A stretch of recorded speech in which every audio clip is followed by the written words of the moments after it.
So I went to my mom, right? waxaan ku dhahay hooyadii baan tagay waxaan ku dhahay hooyo bahalkan ma soo gatay aan kugu teeri gareeyo because I have a very sensitive skin. Like everyone who knows me knows that I have this is because of retinol. This is because of retinol darteed buu wajigayga sidaas noqday. So waxaan ku dhahay hooyo bahalkan ma soo gatay aan kugu teeri gareeyo please. Waxay dhahdeen mataqaana adiga iyo kuwii mariinadii bad hoosteeda galay faan iyo fadha dhaqba idinku jirta bay tiri maanta waxa socotaba dhalo dhiig ku jiro oo meel uu ka yimi uuska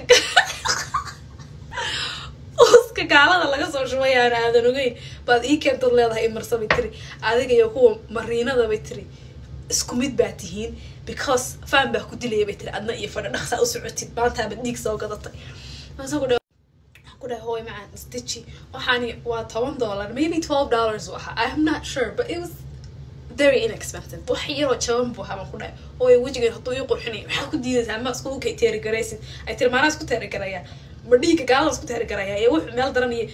جني ميل laga xeenay nahay ila dhaaf fitri faan kii fadhiga dad joojin weyda bada hoosteeda ku dambaysa